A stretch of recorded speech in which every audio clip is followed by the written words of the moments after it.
Welcome to Ozone Academy online classes. आज हम class 11th का work energy and power chapter start कर रहे हैं।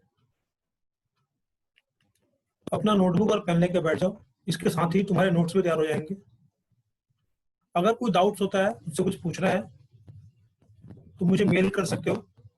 मैं अपनी ईमेल आईडी वीडियो के लास्ट में मेंशन कर दूंगा। तो स्टार्ट करते हैं chapter work energy and power.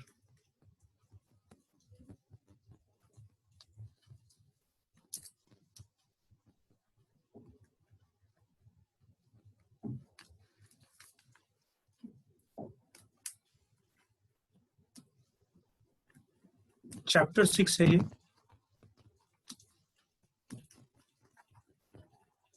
Work energy and power, ये चैप्टर है। तो इसमें जो सबसे फर्स्ट टॉपिक जो हम करेंगे, जो फर्स्ट टॉपिक हमारा है वो है the scalar product. The scalar product,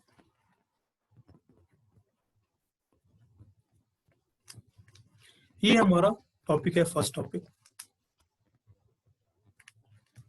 हमने मोशन इन प्लेन किया था, एक चैप्टर है मोशन इन प्लेन, इससे पहले। तो मोशन इन प्लेन में जो है वहां पे वेक्टर के बारे में डिस्कस किया होगा। वेक्टर, तो वहां पे वेक्टर के एडिशन के बारे में और सब्ट्रैक्शन के बारे में किया हुआ है कि वेक्टर को ऐड कैसे करते हैं, सब्ट्रैक्ट कैसे करते हैं।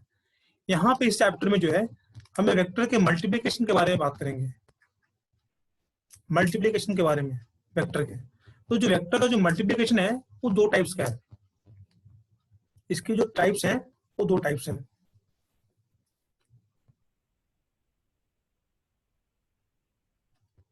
साथ साथ नोट करते रहोगे तो नोट्स भी तैयार हो जाएंगे तुम्हारे, और ये पूरा डिस्कशन एनसीईआरटी बेस्ड है। तो मल्टीप्लिकेशन जो है वो दो तरह के हैं वेक्टर के। फर्स्ट है स्केलर मल्टीप्लिकेशन, स्केलर मल्टीप्लिकेशन, और दूसरा है वेक्टर मल्टीप्लिकेशन। ये दो मल्टीप्लिकेशन है। जो वेक्टर मल्टीप्लिकेशन, ये जो टॉपिक है ये हम करेंगे इसके बाद के चैप्टर में, जो है system of particles and rotational motion. Rotational motion मतलब इसको हम रोटेशनल मैकेनिक्स भी बोलते हैं इस टॉपिक को। ये वहां पे करेंगे हम वेक्टर के बारे में, वेक्टर प्रोडक्ट के बारे में, वेक्टर मल्टीप्लाई के बारे में। अभी जो हमारा टॉपिक होगा वो होगा स्केलर मल्टीप्लिकेशन, क्योंकि वर्क एनर्जी एंड पावर ये सारे टर्म्स हैं, ये स्केलर क्वांटिटी है। तो अभी हम जो डिस्कस करने जा रहे हैं वो हम कर रहे हैं स्केलर मल्टीप्लिकेशन। क्लियर है? टॉपिक समझ में आ रहा है? अभी जो हम करने जा रहे हैं डिस्कशन वेक्टर में स्केलर मल्टीप्लिकेशन, दो वेक्टर का मल्टीप्लाई कर रहे हैं, स्केलर प्रोडक्ट फाइंड कर रहे हैं। ठीक, तो क्या है स्केलर मल्टीप्लिकेशन? सपोज कि हमारे पास दो वेक्टर है, एक वेक्टर है ए, हमारे पास जो है एक वेक्टर ए है और ये एक वेक्टर बी है, और ये इनके बीच का एंगल थीटा है।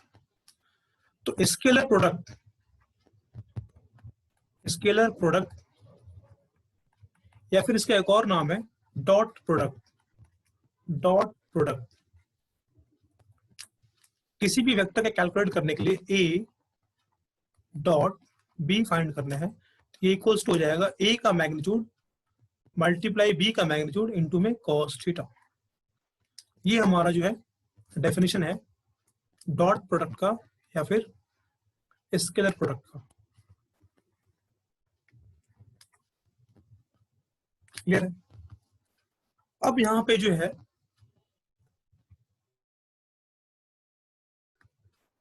कुछ इंपॉर्टेंट टर्म्स है, इसमें डिस्कस करेंगे हम। ये तो समझ में आ ही रहा है कि ए हमारा क्या है, मैग्नीट्यूड है। ए हमारा क्या है, मैग्नीट्यूड है, magnitude of A. Similarly B is the magnitude of B. Theta जो है वो एंगल है, और ये बहुत ही important angle between vector A and B. और इंपॉर्टेंट इसलिए कह रहा हूं मैं कि जो एंगल है ना, ये टेल टू टेल है, to to tail, to to टेल। ये जो एंगल है वो टेल टू टेल एंगल है। यहाँ जो एंगल बनाया है ये टेल टू टेल एंगल है। ये जो एंगल है ये टेल टू टेल एंगल है। ये जो एंगल है ये टेल टू टेल एंगल है। क्लियर? यहाँ पे ए जो है हमारा वो वेक्टर है, और ए हमारा क्या है, वेक्टर है। बी भी वेक्टर है, बट इनका जो डॉट प्रोडक्ट कैलकुलेट होगा ए बी कॉस थीटा, ये स्केलर होगा। ये बड़ा इंटरेस्टिंग है, ये स्केलर होगा। स्केलर का मतलब है कि कोई नंबर आएगा, कैलकुलेट करने पे कोई नंबर आएगा। ये दो वेक्टर का डॉट प्रोडक्ट जब क्या होगा, हमेशा स्केलर क्वांटिटी होगा, मतलब कोई नंबर आएगा 1 2 3 एनी रियल नंबर, ये आएगा। इसको और डिटेल में समझते हैं, इसका मतलब और क्या है। ये तो मैथमेटिकल हो गया definition, A dot B equals to A B cos theta. और ए और बी कैलकुलेट कर सकते हो। सपोज करो हमारे पास एक वेक्टर ए है, x1 i cap plus y1 j cap plus z1 k cap. तो इतना पता होगा वेक्टर में मैग्नीट्यूड कैसे फाइंड करते हैं। मैग्नीट्यूड फाइंड करने के दो मेथड्स सिंबल्स हैं, एक तो ये लिख दो या फिर ये लिख दो, दोनों का मतलब सेम है। मैग्नीट्यूड फाइंड कर रहे हैं तो ये होता है अंडर रूट x1 का स्क्वायर प्लस y1 का स्क्वायर प्लस z1 का स्क्वायर, ये a है। सिमिलरली b, अगर b वेक्टर गिवन होगा तो b के लिए फाइंड कर सकते हैं। अब हम देखते हैं इस a डॉट b का ज्योमेट्रिकल मीनिंग क्या है। What is the geometrical meaning of a dot b। Next हम ये समझ रहे हैं कि a डॉट b का ज्योमेट्रिकल मीनिंग क्या है। यहां तक क्लियर है? पॉज करके नोट कर सकते हो इसको। नेक्स्ट जो है हम कर रहे हैं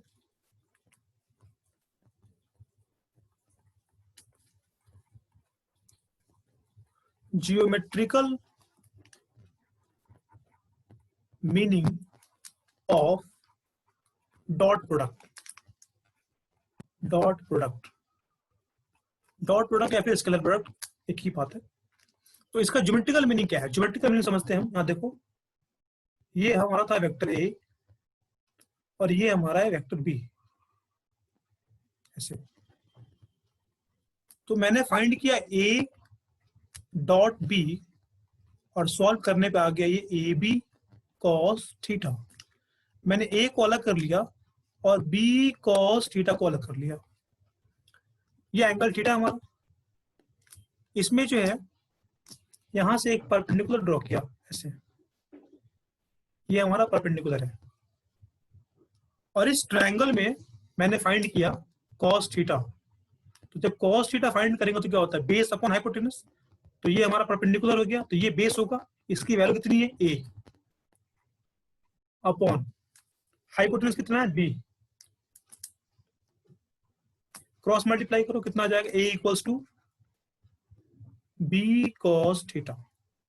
a इक्वल्स टू आ गया b कॉस थीटा, मतलब ये वाला टर्म, ये वाला टर्म। इसको बोलते हैं b कॉस थीटा को projection, projection of vector B, projection of vector B on to A, मतलब वेक्टर ए। प्रोजेक्शन का मतलब है शैडो, शैडो यहाँ ये समझ लो।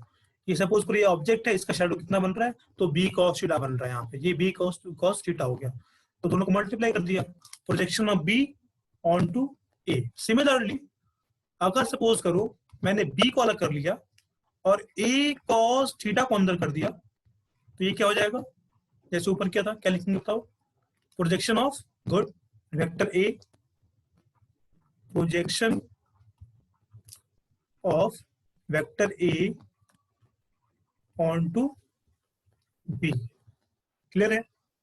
तो ये इसका मीनिंग है। सिमिलरली तो उसमें क्या करना होगा, हमें यहां से परपेंडिकुलर ड्रॉ करना होगा। इसके लिए मैं फिगर ड्रॉ कर रहा हूं, इसके लिए मैं फिगर ड्रॉ कर रहा हूँ, ये तुम खुद से प्रैक्टिस कर सकते हो। ये वेक्टर ए था और ये वेक्टर बी था, तो उसके लिए तुम्हें यहाँ पर परपेंडिकुलर ड्रॉ करना पड़ेगा, ऐसे यहाँ ड्रॉ करना होगा, ये एंगल थीटा है, तो साइन लेने भी आ जाएगा। ये इसके लिए फिगर बनाया। ए का प्रोजेक्शन कहाँ ले लिया, बी के along.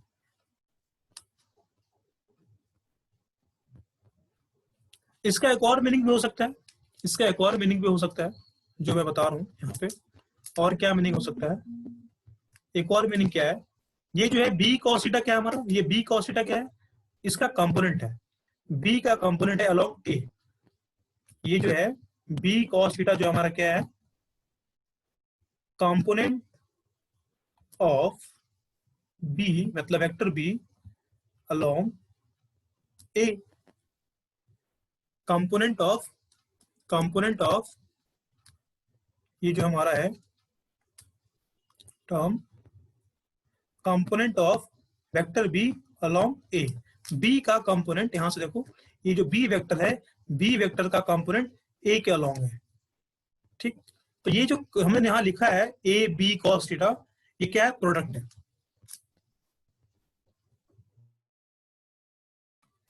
A B cos theta, अगर इसका हम सेकंड मीनिंग बताएं तो क्या होगा, ए और प्रोडक्ट किसका, बी कॉस थीटा का कंपोनेंट का, बी के कंपोनेंट का एक के अलॉन्ग ये प्रोडक्ट है। क्लियर है। अब मैं इसको लिख देता हूं आगे, मैंने क्या बोला, इसका एक और मीनिंग है, यहाँ पे लिख देता हूं मैं, इसका एक और मीनिंग क्या है, एक तो मीनिंग ये हो गया projection of B on to A, दूसरा मीनिंग ये है product of the magnitude of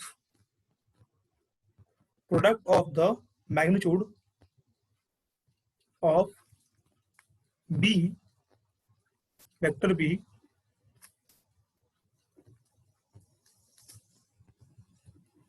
along A and magnitude of A, vector A. ये तो मतलब है ए क्या है, वेक्टर ए का मैग्नीट्यूड है, बी कॉस थीटा क्या है, वेक्टर बी का कंपोनेंट है, बी कॉस थीटा दोनों का प्रोडक्ट हमारा क्या है, डॉट प्रोडक्ट है। तो इसे लिखा है product of the magnitude of B along A, B का मैग्नीट्यूड ए के along कितना है, बी कॉस थीटा है, एंड मैग्नीट्यूड ऑफ ए, और ए का मैग्नीट्यूड कितना है, ए है, इनका मल्टीप्लाई।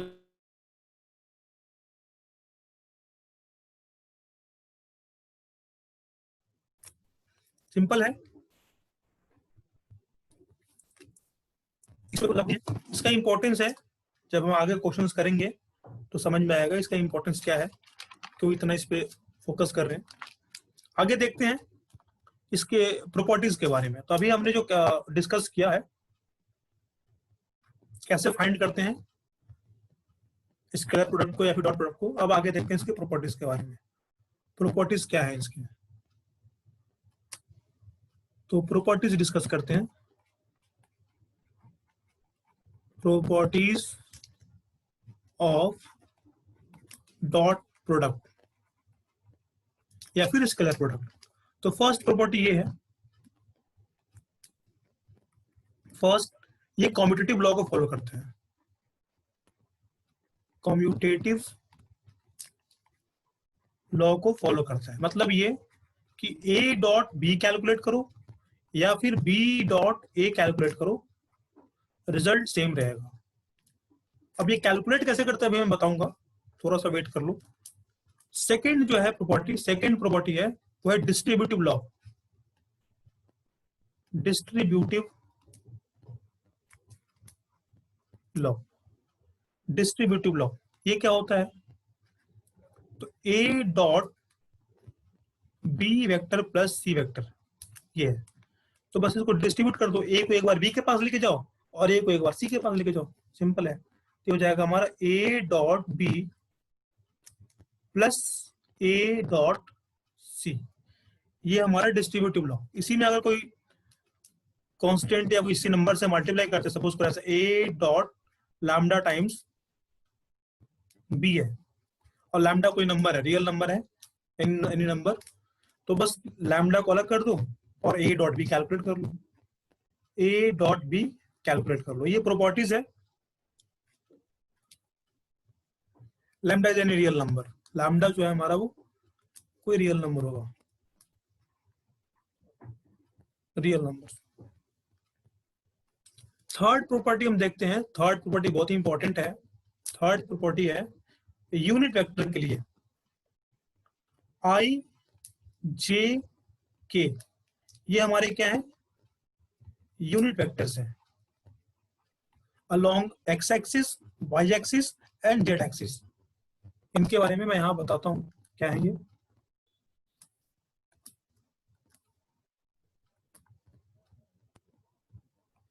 ये हमारे जो है एक्सिस हैं, एक्स वाई जेड। एक्स के लॉन्ग आई कैप, वाई के लॉन्ग जे कैप और जेड के लॉन्ग के कैप।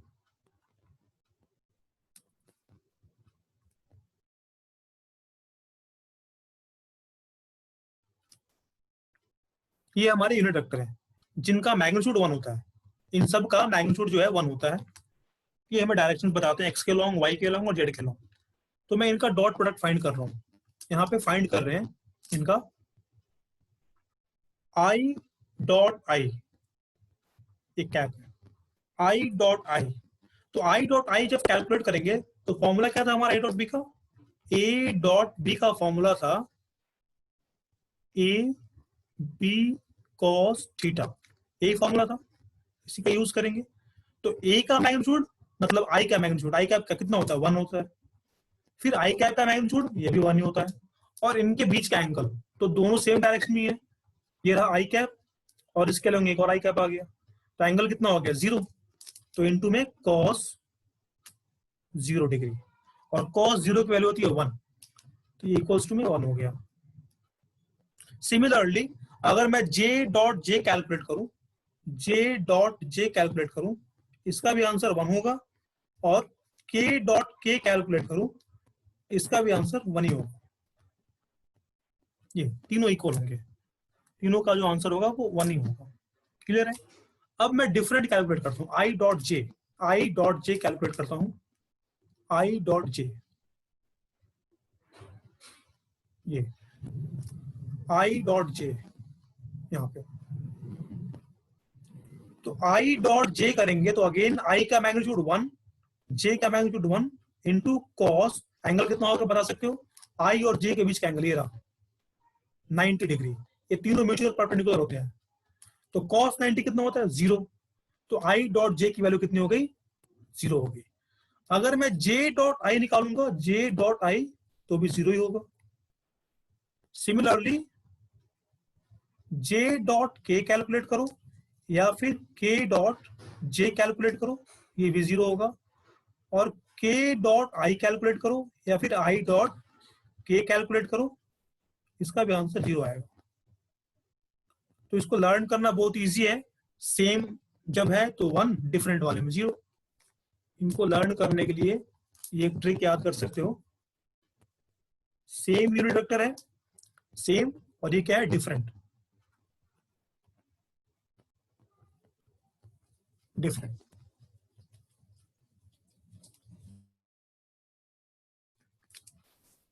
इजी है, समझ में आ गया। सेम यूनिट वेक्टर का जब निकाल रहे हैं dot product, I dot I, J dot J, के डॉट के, इसकी वैल्यू 1 होती है, और जो डिफरेंट है I dot J, J dot के डॉट आई, या फिर उनका रिवर्स करो क्योंकि कॉम्पिटिटिव लॉ को फॉलो करते हैं, इक्वल होंगे, तो उसका आंसर आ रहा है 0। नेक्स्ट देखते हैं फोर्थ।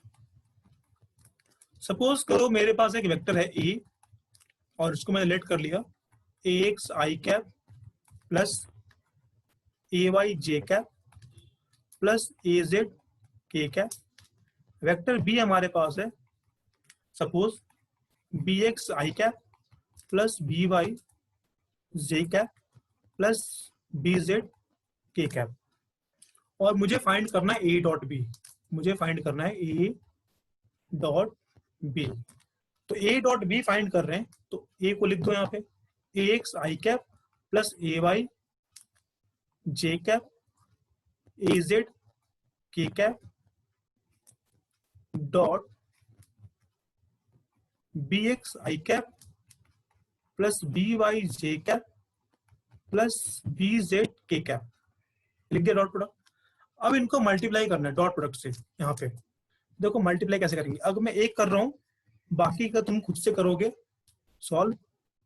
एक करके मैं बता रहा हूँ। अगर मैं ए एक्स आई कैप को मल्टीप्लाई करूंगा यहाँ पे इनके साथ और इनके साथ, तो A X I dot B X I, तो ये हमारा कितना हो जाएगा, ए एक्स और आई डॉट आई जाएगा, और आई डॉट आई की वैल्यू कितनी होती है, 1 होती है।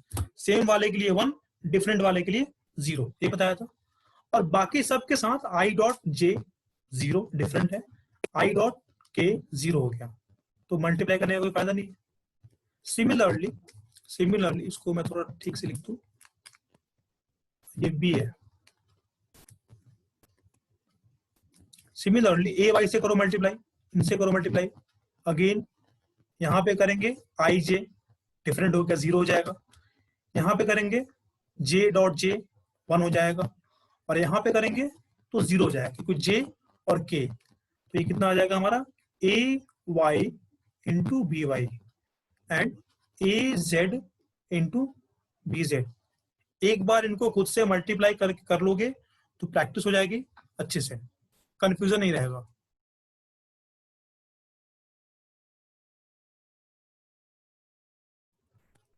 ठीक, इसमें कोई डाउट नहीं है, इजी है। नेक्स्ट जो है, सपोज एक और प्रॉपर्टीज हमारे पास है, इसके बाद एक और प्रॉपर्टीज है। फिर ए वेक्टर डॉट ए कैलकुलेट कर रहे हैं, सेम वेक्टर के साथ कैलकुलेट कर रहे हैं, तो लिख दो यहाँ पे A X I cap plus A Y J cap plus A Z K cap dot, again A vector ये, तो A X I cap A Y J cap plus A Z K cap. ये हो गया। तो अभी तो बताया ना, आई को आई से मल्टीप्लाई करो। यहाँ से रूल क्या निकल के आया, यहाँ पे मैं रूल लिख देता हूँ। यहाँ से जब डॉट प्रोडक्ट कैलकुलेट कर रहे हैं किसी का, तो रूल क्या निकल के आया, सेम वाले को सेम से मल्टीप्लाई कर दो। मतलब आई कैप को आई कैप से मल्टीप्लाई कर दो, जे कैप को जे कैप से मल्टीप्लाई कर दो, और के कैप को के कैप से मल्टीप्लाई कर दो, क्योंकि बाकी सारे डिफरेंट वाले तो 0 ही होंगे, ठीक है ना, इसलिए उनको नहीं करना। ये रूल आ गया हमारा, ये याद रखना है। तो सिमिलरली यहाँ पे भी यूज करेंगे हम इसी रूल का, इसी रूल को हम यहाँ पे यूज कर रहे हैं। आई को आई से मल्टीप्लाई किया तो कितना आ गया, एक्स इंटू एक्स, मतलब एक्स स्क्वायर। वैसे ए वाई को ए वाई से मल्ट किया तो कितना आ गया, ए स्क्वायर वाई और प्लस ए स्क्वायर जेड, ये आ गया। और यहां से अगर मैं फॉर्मूले का यूज करूं ए डॉट ए के लिए, इसको मैं यहां कर रहा हूं, तो कितना आ जाएगा, ए का मैग्नीट्यूड इंटू ए इंटू कितना कॉस एंगल कितना होगा, ए वेक्टर भी इधर ही है और दूसरा एक भी इसी के ऊपर होगा, तो एंगल 0 हो जाएगा, कि 0 हो गया। तो cos 0 1, ये कितना आ गया, ए स्क्वायर आ गया। तो ए डॉट ए हमारे कितना आ गया, ए स्क्वायर आ गया। समझ में आया, इसकी वैल्यू आ गई हमारे पास ए स्क्वायर, और वही यहां से भी आ रहा है,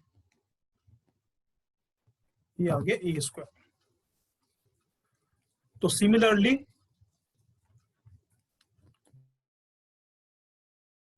हम ये कंक्लूड कर सकते हैं कि सेम वेक्टर से जब हम डॉट प्रोडक्ट कैलकुलेट करते हैं, ये क्या हो गया हमारा, इसके मैग्नीट्यूड का स्क्वायर हो गया। ये स्क्वायर ऑफ द मैग्नीट्यूड है, क्योंकि मैग्नीट्यूड जब कैलकुलेट करते हैं एक का, तो कितना आता है, अंडर रूट आता, और उसका स्क्वायर कर दो तो पूरा हट गया, तो ये आ गया। नेक्स्ट एक बहुत ही इंपॉर्टेंट प्रॉपर्टी है, लास्ट है, next property, sixth property, if A dot B equals to 0। Suppose करो तुमने डॉट प्रोडक्ट कैलकुलेट किया और उसकी वैल्यू 0 आ गई। इसका मतलब ये होगा कि वेक्टर ए परपेंडिकुलर है बी पे। ए वेक्टर जो है परपेंडिकुलर होगा बी वेक्टर के। ये मतलब बहुत इंपॉर्टेंट है। जब भी प्रूव करना हो इसका यूज हम कहाँ करेंगे? जब भी हमें प्रूव करना हो वेक्टर आर परपेंडिकुलर, तो इसका डॉट प्रोडक्ट 0 दिखा दो, प्रूफ हो जाएगा कि दोनों वेक्टर जो है क्या है, परपेंडिकुलर है। क्लियर है? अब इसी पे बेस्ड एक क्वेश्चन है, एग्जांपल है, एनसीईआरटी के एग्जांपल्स हैं, एनसीईआरटी के एग्जांपल्स हैं। एग्जांपल 6.1, एग्जांपल 6.1, पेज नंबर है 115, पेज नंबर है इसका 115, एनसीईआरटी एग्जांपल। इसमें जो लिखा find the angle between the force, vector दे रखा है F, F equals to given है 3i cap plus 4j cap minus 5k cap,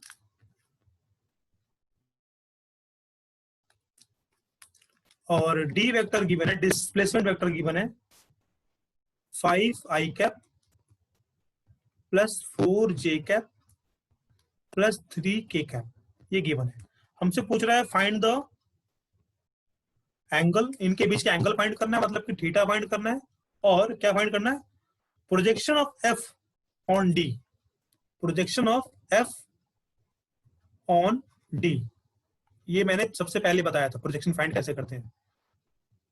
ये रहा, और दिखाऊं मैं फर्स्ट स्लाइड में, सबसे फर्स्ट में जो बताया था ये प्रोजेक्शन ऑफ बी ऑन ए, ये बी कॉस थीटा। तो हमसे क्या पूछ रहा है? Projection of F on D. Projection of, हमसे क्या पूछ रहा है? प्रोजेक्शन ऑफ एफ, यहाँ पे एफ लिख देता हूं मैं, ऑन डी, मतलब कि क्या फाइंड करना है हमें? एफ कॉस थीटा फाइंड करना है, एफ कॉस थीटा। क्लियर है? एफ कॉस थीटा फाइंड कर लेंगे, हमारा आंसर आ जाएगा। सबसे पहले हम इसका मैग्नीट्यूड कैलकुलेट करते हैं एफ के लिए।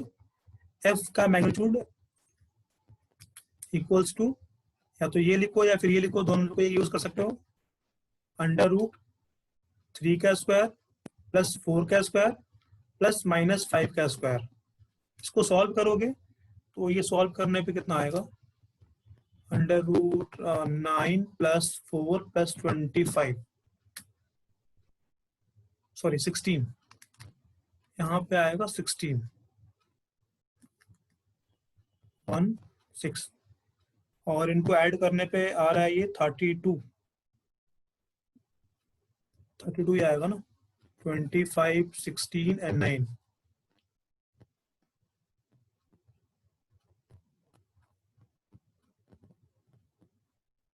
40 आ रहा है। इसको जो है, इसका मैग्नीट्यूड जो है 50, सॉरी 50 आएगा।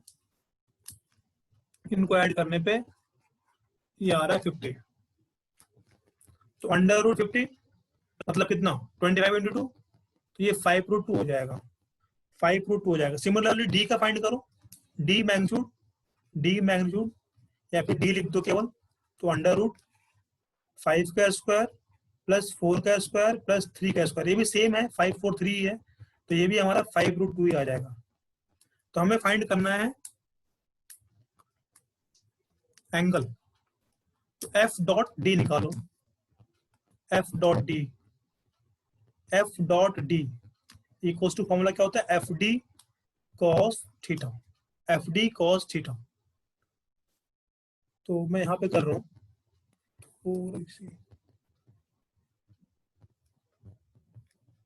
एफ की वैल्यू कितनी है? 3i cap plus 4j cap minus 5k cap, ये एफ हो गया। डॉट डी की वैल्यू कितनी है?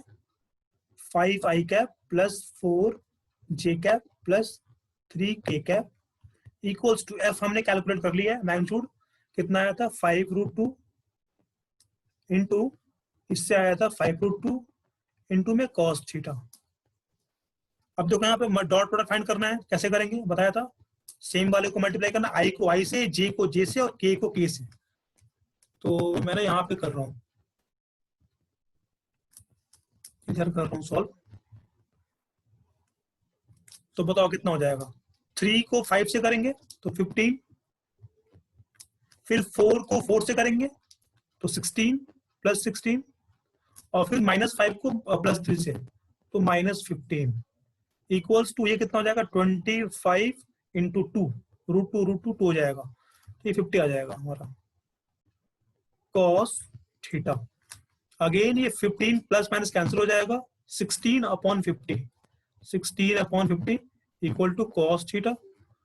और इसको सॉल्व कर लो तो यहाँ से थीटा की वैल्यू आ जाएगी कॉस इनवर्स, और 2 से मल्टीप्लाई डिवाइड कर दो तो 32/100 हो जाएगा। ये इसको 2 से मल्टीप्लाई डिवाइड कर दो 32/100 मतलब 0.32 हमारा एंगल आ गया कॉस का। ये अगेन इनवर्स जो है ये मैथ्स का एक चैप्टर है क्लास 12th का, तुम चाहो तो कैलकुलेट कर सकते हो कैलकुलेटर से, इतना भी छोड़ सकते हो। ये हमारा आंसर आ गया।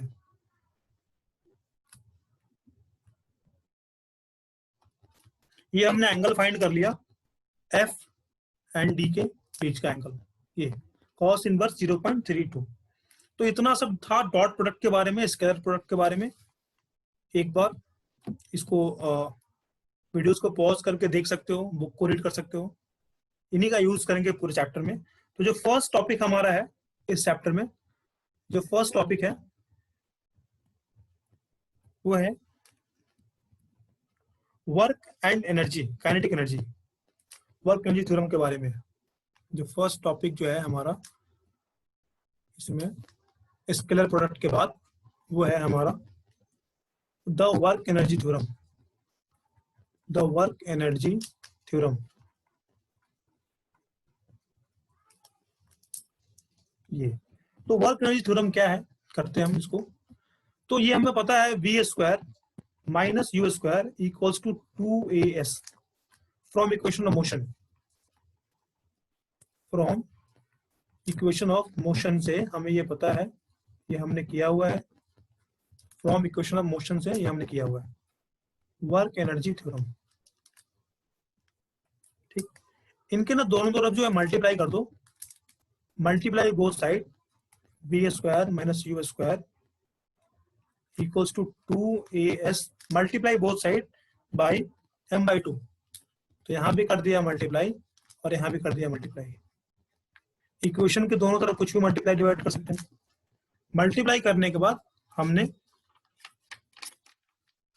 अंदर लेके जा रहे हैं यहाँ से, तो हो जाएगा m(v²/2 minus m(u²/2) equals to, ये 2 से 2 कैंसिल हो जाएगा, ये आ जाएगा m(a)s। ठीक, और ये ma जो है हमारा क्या है, f होता है, तो ये आ गया हमारा mv²/2 minus mu²/2 equals to fs, ये fs। और fs जो है हमारा फोर्स इनटू डिस्प्लेसमेंट। इसको अगर वेक्टर के फॉर्म में लिखें, इसे अगर जो है वेक्टर के फॉर्म में लिखेंगे, ये तो स्केलर फॉर्म है, this is in scalar form, ये हमारा है स्केलर फॉर्म है, इसे लिखते हैं वेक्टर के फॉर्म में, इन वेक्टर फॉर्म, इन वेक्टर फॉर्म ये हो जाएगा। ये जो हमारा है काइनेटिक एनर्जी है, ये जो हमारा काइनेटिक एनर्जी फाइनल वेलोसिटी है, तो kf minus ki initial minus final. और ये जो है इसको हमने लिख दिया वेक्टर फॉर्म में, यहाँ पे लिख रहा हूं मैं kf minus ki equals to f dot D, जो डॉट प्रोडक्ट हमने किया है अभी, तो वही डॉट है f डॉट डी। तो ये हमारा आ गया वेक्टर फॉर्म में, और ये होता है work done, f dot D जो है ये होता है हमारा वर्क डन।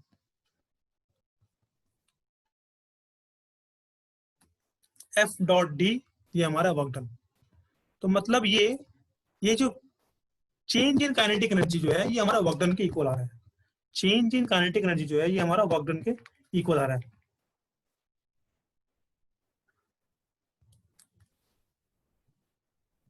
इसको और डिफाइन करते हैं, समझ में आ गया, इजी है। इक्वेशन मोशन से आगे हमने प्रोसीड किया, यहाँ से सॉल्व किया। ये स्केलर फॉर्म में था, वेक्टर के लिए हमने डॉट का यूज किया है। एफ भी हमारा वेक्टर क्वांटिटी है, डिस्प्लेसमेंट भी हमारा वेक्टर क्वांटिटी है। देखो ये डॉट प्रोडक्ट है तो इसकी वैल्यू क्या होती है, स्केलर होती है, कोई नंबर आता है, और एनर्जी भी क्या है, स्केलर क्वांटिटी है, तो दोनों तरफ सेम है। इसमें कुछ पॉइंट्स हैं, पॉइंट्स लिख लो यहाँ पे। Work refers to the force and the displacement. Work refers to the force and the displacement over which it acts. Work का मतलब क्या है, फोर्स एंड डिस्प्लेसमेंट से इसका मतलब है जहां पे ये लगता है फोर्स और डिस्प्लेस करता है। और work is done by a force on the body over a certain displacement. ये over a certain displacement। और ये जो हमारा आया था kinetic energy final minus kinetic energy initial equals to W, यही हमारा वर्क एनर्जी थ्योरम है।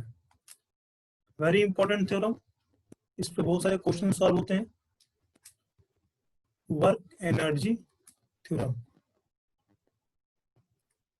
ये क्या स्टेट करता है, इसका स्टेटमेंट क्या है, मैं यहाँ लिख रहा हूँ स्टेटमेंट क्या है इसका वर्क एनर्जी थ्योरम का। ये क्या कह रहा है, the change in kinetic energy, the change in kinetic energy of a particle is equal to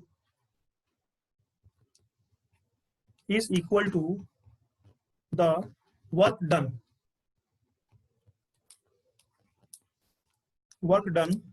on it by the net force।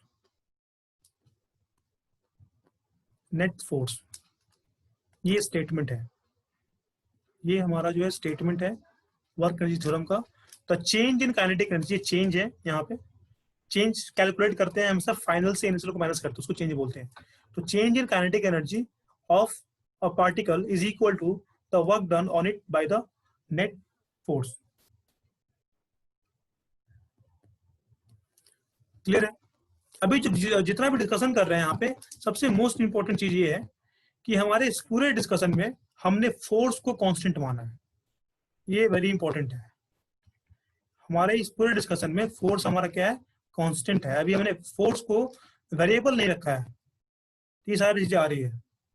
अभी हम जब नेक्स्ट आगे करेंगे, इसके बाद फिर से डिफाइन करेंगे वर्क डन को, तो वहां पे हम फोर्स को वेरिएबल मान के सॉल्व करेंगे। अभी हमारे पूरे डिस्कशन में फोर्स हमारा क्या है, कांस्टेंट है, एफ हमारा कांस्टेंट है इस पूरे डिस्कशन में।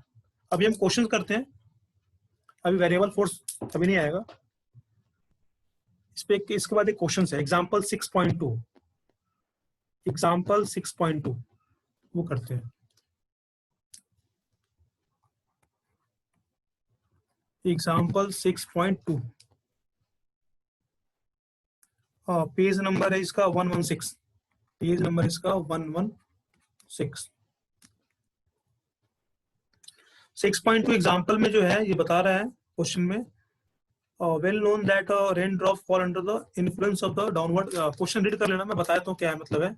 एक रेन ड्रॉप है, ये नीचे की तरफ आ रहा है, तो जब ये रेन ड्रॉप नीचे आएगा इसका एक मास होगा और ये mg फोर्स से नीचे आएगा। क्लियर है? और यहाँ से ड्रॉप कर रहा है, तो हमने इनिशियली इसको लेट कर लिया है कि इसकी इनिशियल वेलोसिटी 0 है, यू जो है वो 0 है। और इस पे जो है एक रेसिस्टिव फोर्स लग रहा है, यहाँ पे एयर है, तो एयर के कारण इस पे एक फोर्स लगेगा ऊपर की तरफ, upward, F resistive. By the air. उसके बाद इसमें जो है गिवन है, इसका जो मास है m दे रखा है वह 1 ग्राम। 1 ग्राम केजी में कन्वर्ट कर दो, कितना हो जाएगा 1 इंटू 10⁻³ केजी। और हाइट गिवन है, h गिवन है, h 1 किलोमीटर, मतलब कि 1000 मीटर हो जाएगा, 1000 मीटर हो जाएगा। एंड हिट्स द ग्राउंड, जब ये ग्राउंड को हिट करता है, मतलब फाइनल वेलोसिटी जब ये ग्राउंड को हिट करता है v, तो वो दे रखा है 50 मीटर पर सेकेंड, 50 मीटर पर सेकेंड। तो हमसे पूछ रहा है what is the work done by the gravitational force. Gravitational force ने इस पे कितना वर्क डन किया, ग्रेविटेशनल फोर्स ने इस पे कितना वर्क डन किया। तो work done by the gravitational force easy है, work done by the gravitational force हम कैलकुलेट कर सकते हैं। Work done by the gravitational force वो हो जाएगा हमारा फोर्स F डॉट डी, ये तो फॉर्मूला है। तो ग्रेविटेशनल फोर्स ये रहा एफ जी, क्लियर है ना। तो इसको ब्रेक करके लिखेंगे एफ डी कॉस थीटा। तो एफ की वैल्यू कितनी है, एम जी है, एम जी है। डी मतलब हाइट, हाइट ये कहां से कहां तक आ रही है हाइट, और ये हाइट गिवन है, और 1 किलोमीटर मतलब 1000, तो इसको मैंने एच कर दिया। और कॉस थीटा, फोर्स भी इधर है और डिस्प्लेसमेंट भी इधर ही है, तो एंगल कितना हो गया, थीटा कितना हो गया हमारा 0 डिग्री। तो cos 0 1 होता है, ये हो गया हमारा mgh। इसको सॉल्व कर लो, m हमारा 10⁻³ g की वैल्यू जो है 10 ले लो यहाँ पे सॉल्व करने के लिए, तो 10, और h हो गया हमारा 10⁻3। ये 1000 को मैंने 10⁻3 कर दिया, तो ये कैंसिल हो जाएगा दोनों, क्या आएगा हमारा 10 जूल। 10 जूल ये आ गया work done by gravity, work done by gravity. ये निकालना था हमें, what is the work done by the gravity. फिर हमसे क्वेश्चन पूछ रहा what is the work done by the unknown resistive force. ये जो रेसिस्टिव फोर्स है यहाँ पे जो लग रहा था, इसने कितना वर्क डन किया। तो हम यहाँ पे वर्क एनर्जी थ्योरम यूज करेंगे, वर्क एनर्जी थ्योरम। अभी बताया था क्या था, kinetic energy final minus kinetic energy initial equals to work done by the external force. तो वो वर्क डन कौन कौन कर रहा है, ग्रेविटी कर रहा है और रेसिस्टिव फोर्स कर रहा है। तो फाइनल काइनेटिक एनर्जी कितना होगा हमारा, half m v² minus initial 1/2 m into 0, क्योंकि इनिशियली हमारा 0 है, इक्वल्स टू, ये समझने वाली बात है यहाँ पे, ये बहुत ही इंपॉर्टेंट है। Work done, total work done, एक तो वर्क डन कौन कर रहा है, ग्रेविटी कर रहा है, दूसरा कौन कर रहा है, तो रेसिस्टिव फोर्स कर रहा है, इन दोनों का सम। अब इसको सॉल्व कर लो, 1/2 m की वैल्यू कितनी है, और 10⁻³ v 50, तो into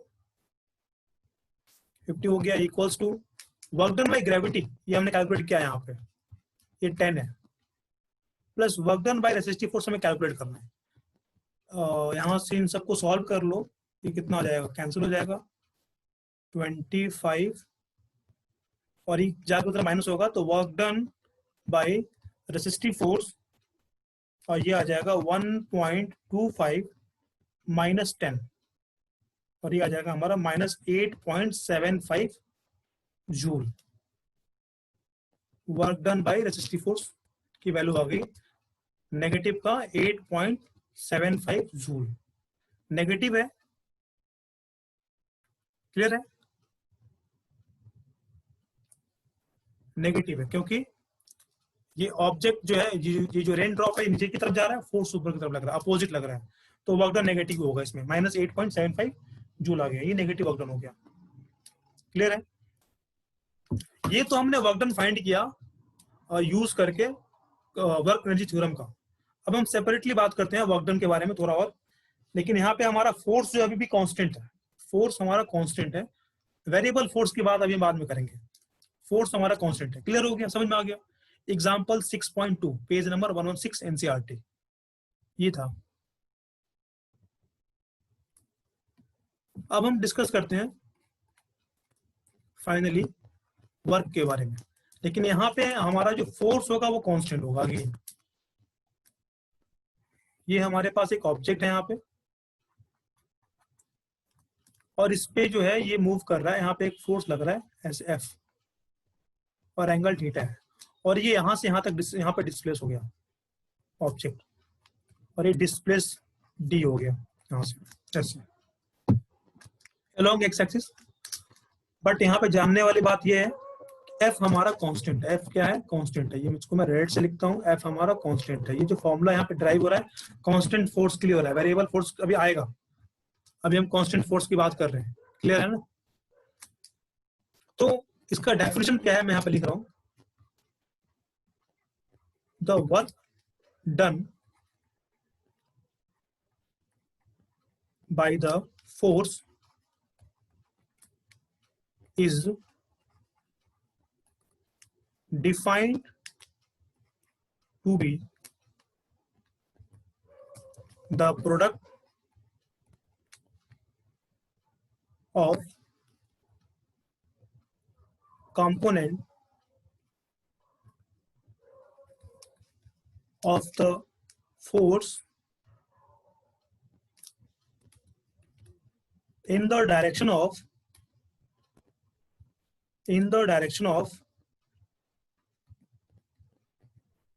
the displacement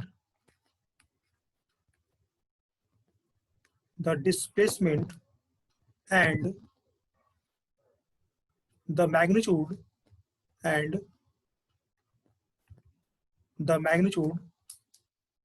of this displacement.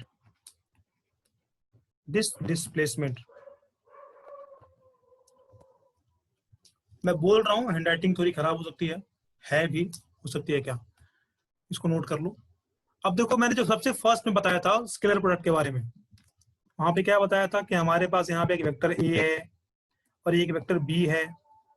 Dot product बताया था बी का ए में कितना होगा कंपोनेंट, या एंगल थीटा है तो बी कॉस थीटा पता है ना। दिखाऊं स्लाइड, देख लो एक बार फिर से।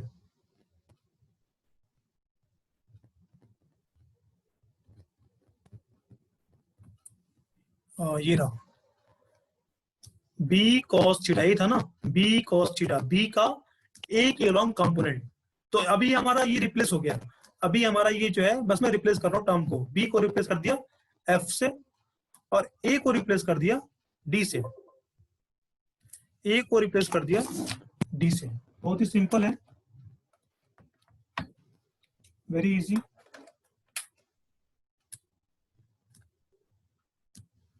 ओके, ए को रिप्लेस कर दिया डी से, डिस्प्लेसमेंट वेक्टर से, बस एक किया है।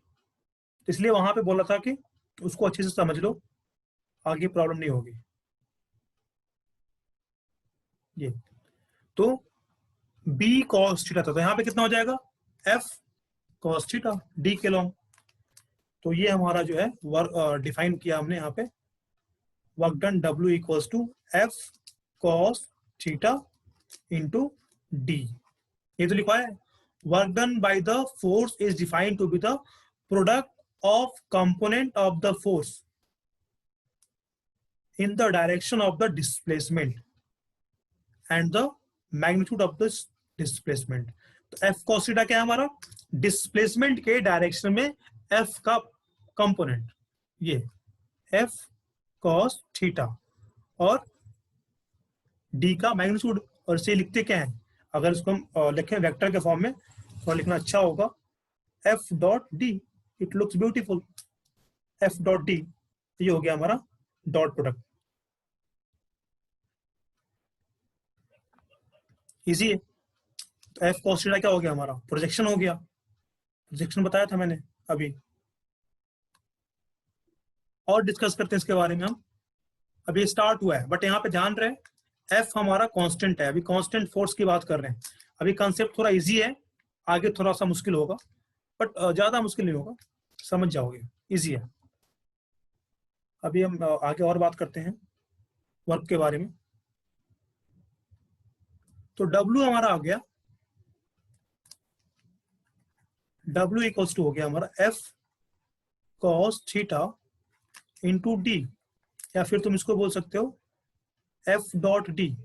ये अब यहाँ पे एक इंपॉर्टेंट बात है, ये है इसमें, इफ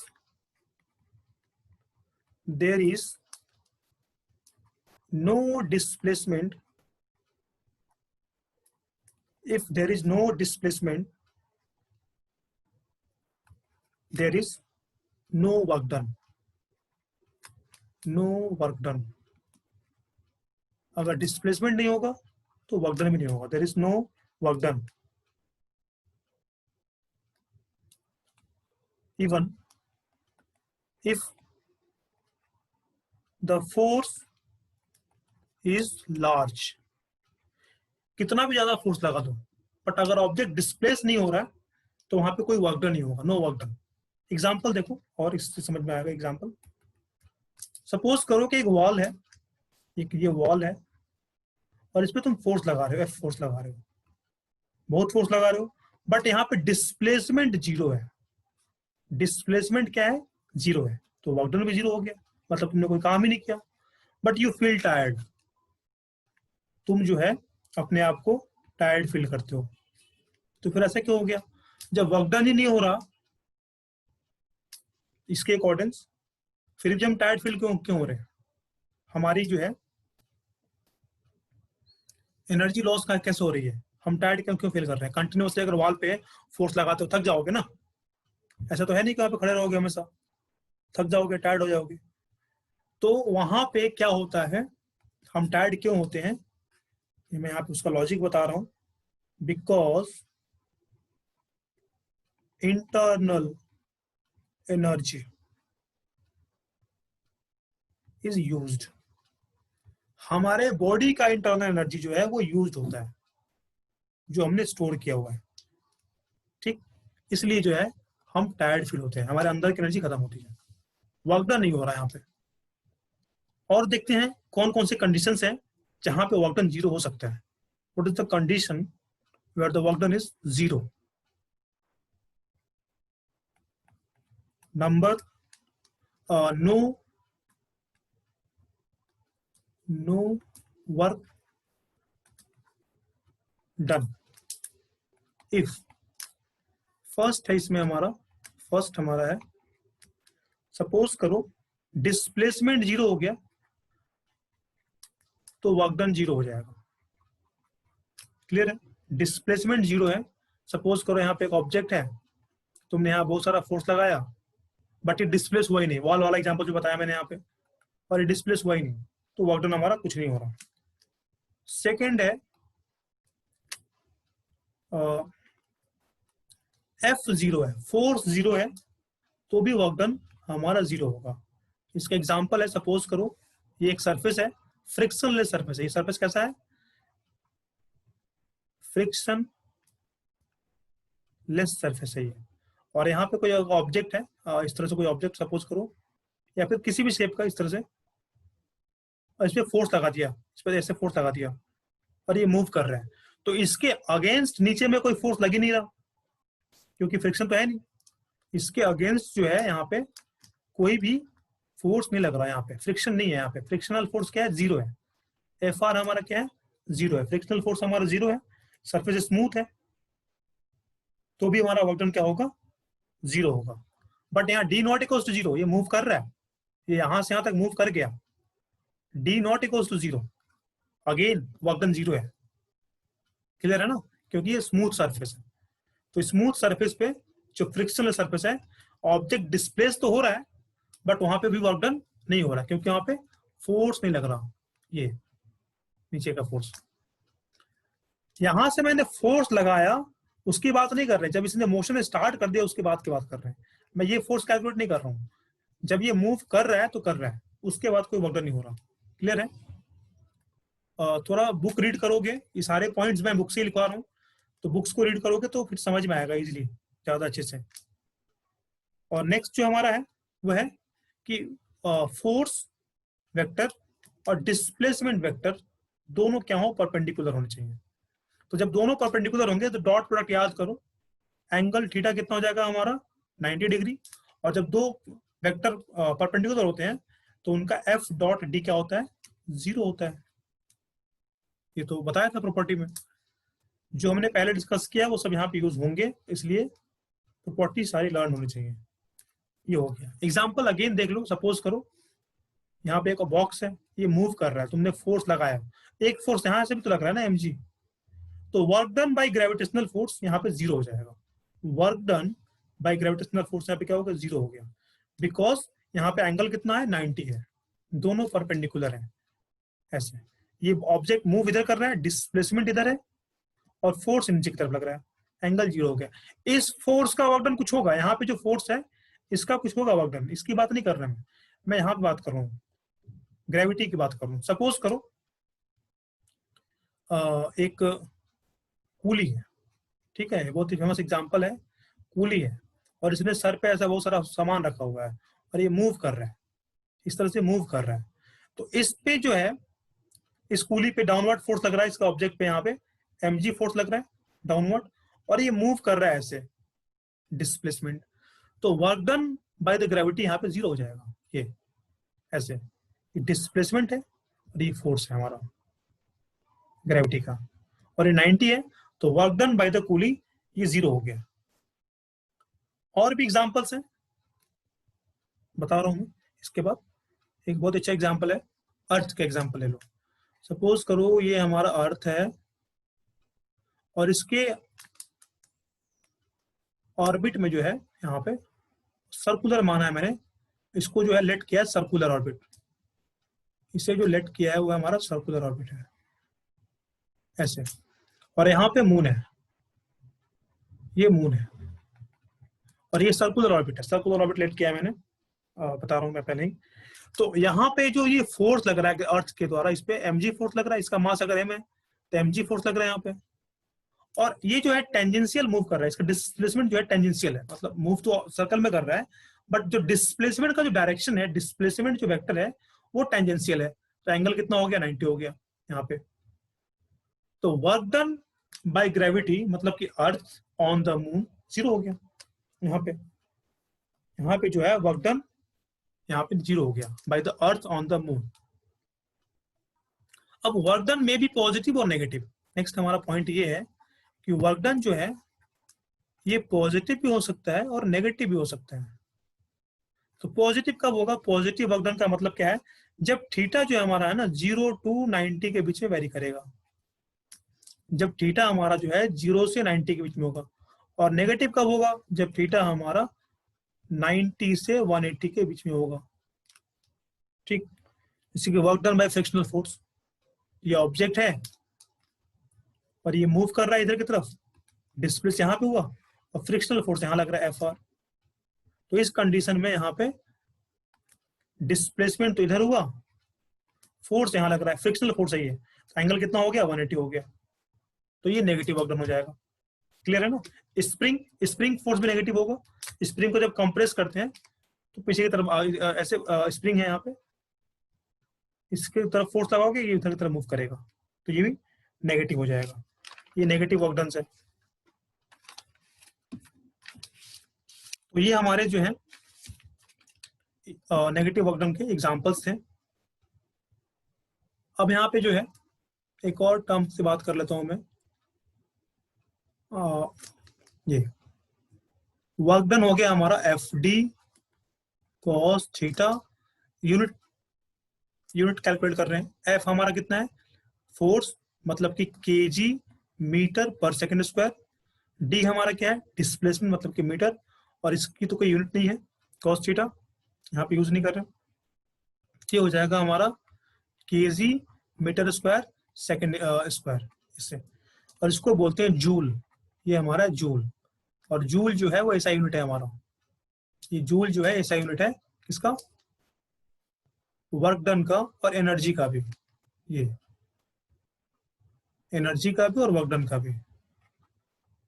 और अगर मैं यहां से इसको निकालूं, डायमेंशन निकालूं, तो डायमेंशन कितना हो जाएगा, एम कितना हमारा 1 ही है, एल की वैल्यू 2 है, और टी की वैल्यू -2 है। ये एमसीक्यू में तुमसे पूछ सकते हैं पेपर में, एम एल स्क्वायर टी का power -2।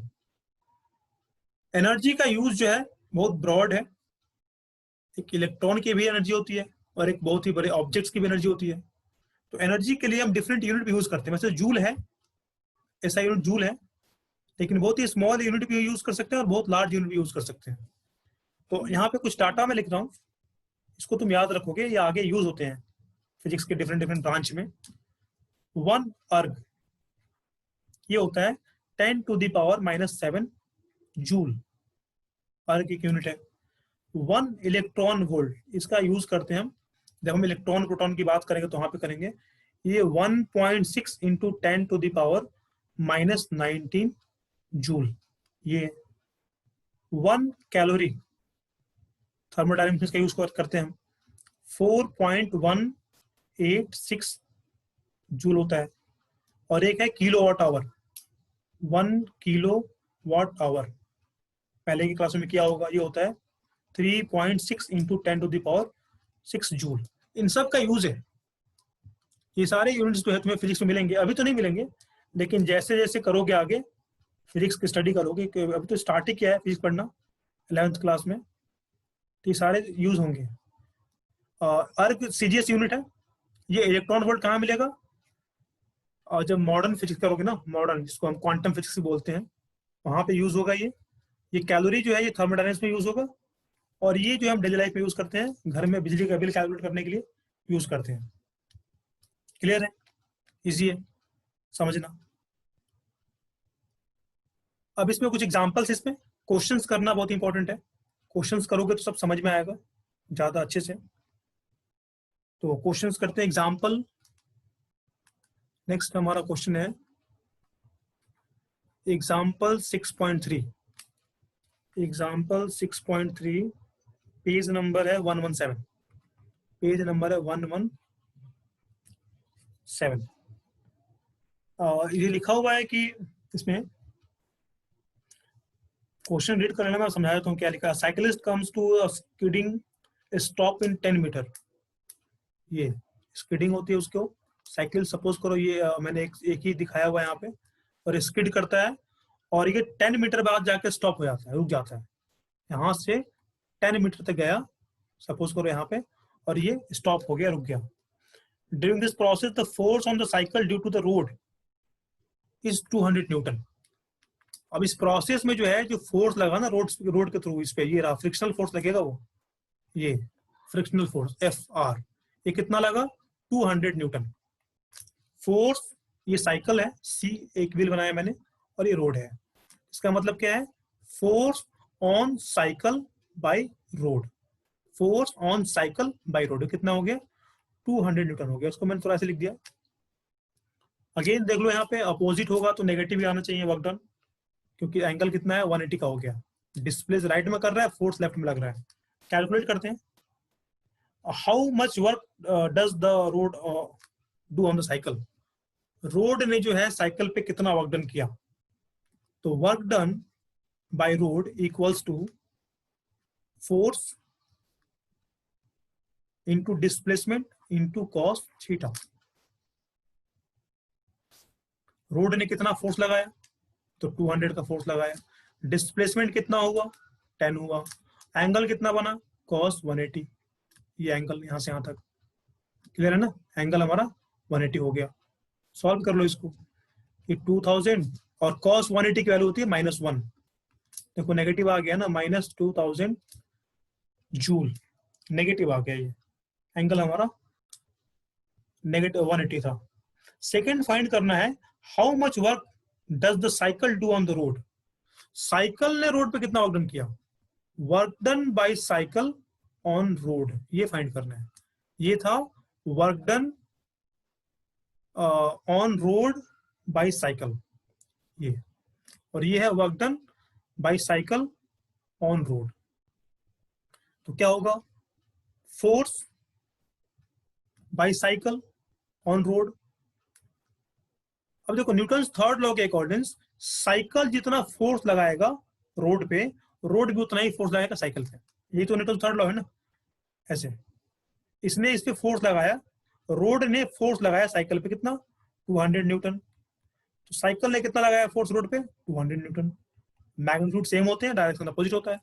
Into D into cos theta. अब सिंपल सी बात है, रोड तो कहीं डिस्प्लेस नहीं हुआ ना, रोड तो अपनी जगह पे है ना, तो डिस्प्लेसमेंट जीरो हो गया, डी जीरो हो गया हमारा। तो ये work done bye cycle on road ये जीरो हो गया, work done bye cycle on the road इसकी वैल्यू कितनी हो गई, जीरो हो गई। समझ में आ गया ये। और एक बहुत ही इंपॉर्टेंट कंक्लूजन निकल के आया यहां से, very important conclusion, Newton third law के अकॉर्डिंग, यहां पे देखो न्यूटन थर्ड लॉ के अकॉर्डिंग फोर्स तो इक्वल है, फोर्स तो इक्वल है, फोर्स हमारा इक्वल है। यहाँ पे मैं लिख रहा हूँ, बहुत इंपॉर्टेंट कंक्लूजन है ये, समझ लो। Force on cycle by road equals to force on road by cycle. ये लिखा है मैंने मैग्नीट्यूड, डायरेक्शन अपोजिट है, ये इक्वल है, ये थर्ड लॉ कहता है, ये थर्ड लॉ है, ये न्यूटन थर्ड लॉ है। But work done on cycle by road and work done on road by cycle is not equal. Zero आके देख लिया, क्लियर है, कोई डाउट नहीं इसमें, इजी है। नेक्स्ट टॉपिक हमारा है काइनेटिक एनर्जी। नेक्स्ट टॉपिक है, इस वीडियो का लास्ट टॉपिक करते हैं हम, इसके बाद हम फिर नेक्स्ट पार्ट में आगे का करेंगे। ये लास्ट टॉपिक करते हैं, kinetic energy. Kinetic energy, suppose करो एक ऑब्जेक्ट है, object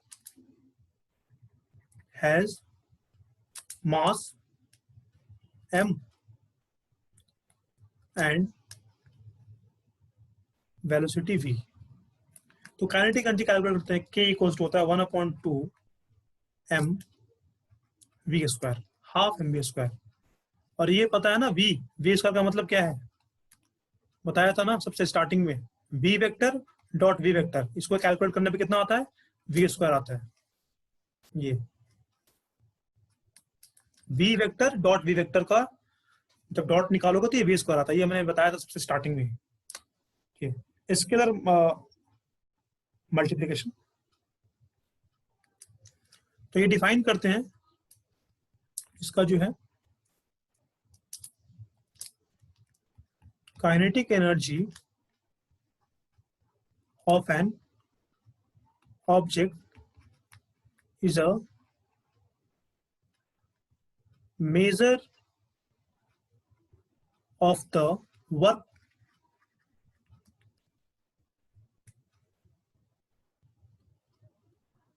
on object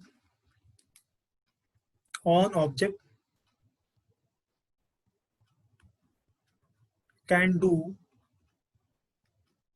the virtue of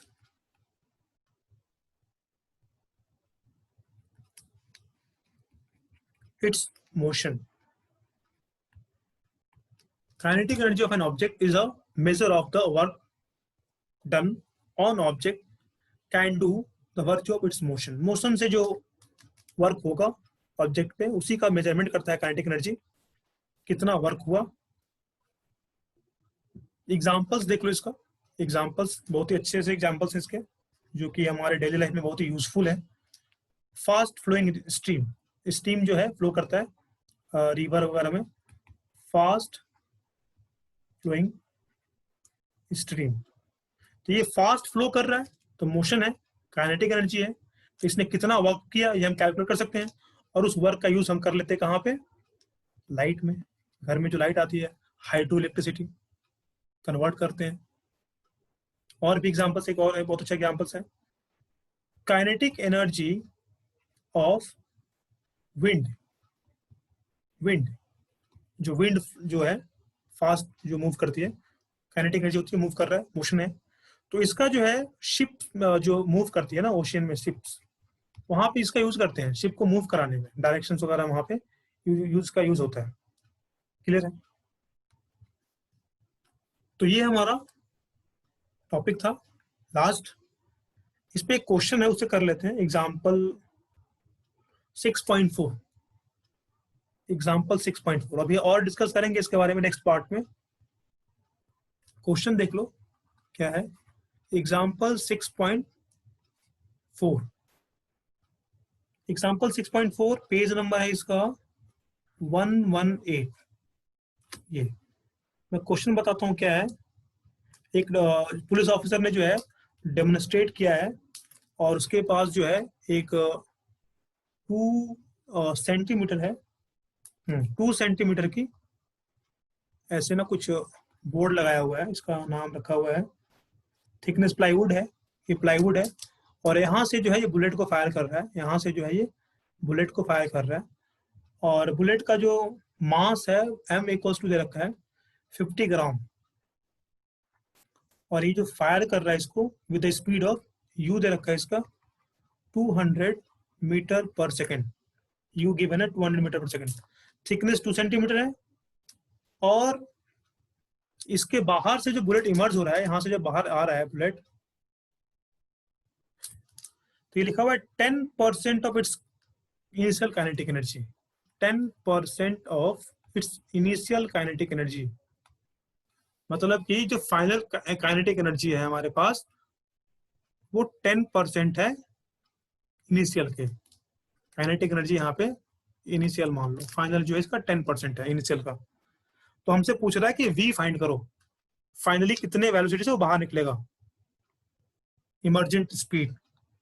तो हम फाइंड करते हैं काइनेटिक एनर्जी इनिशियल, कितना हो जाएगा 1/2 mv²। ये कैलकुलेट कर लो। तो 1/2 m कितना हमारा 50 ग्राम है, तो केजी में करने के लिए 10⁻³ लाना पड़ेगा। और v हमारा 200 का स्क्वायर। इसको सॉल्व करोगे तो ये सॉल्व करने पे आ रहा है 1000 जूल। 1000 जूल। अब क्वेश्चन में गिवन क्या है, गिवन दैट कि काइनेटिक एनर्जी जो फाइनल है ना वो क्या है 10% of kinetic energy initial equals to 10/100। Percentage का मतलब 1/100 इंटू इनिशियल कितना हो गया 1000।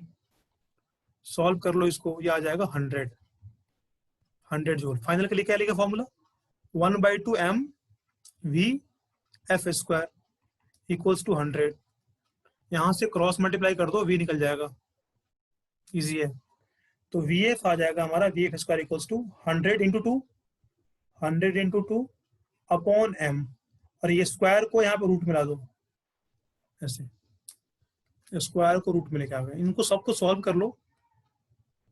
m हमारा था 50 × 10⁻³ ये सॉल्व करने पे आएगा 63.2 मीटर पर सेकेंड। ये इनिशियल वेलोसिटी जो थी वो ये थी 200 मीटर पर सेकेंड, और फाइनल वेलोसिटी आ गई 63.2 मीटर पर सेकेंड। तो ये हमारा एग्जांपल था 6.4। मैंने स्टार्टिंग में बताया था कि कोई भी प्रॉब्लम हो इस चैप्टर में समझने के लिए तो मुझे मेल कर सकते हो। ये मेरी ईमेल आईडी है namitbidhuri@gmail.com। ये मेरी ईमेल आईडी है namitbidhuri@gmail.com। इस पे मुझे मेल कर सकते हो कोई भी डाउट्स पूछना हो तो।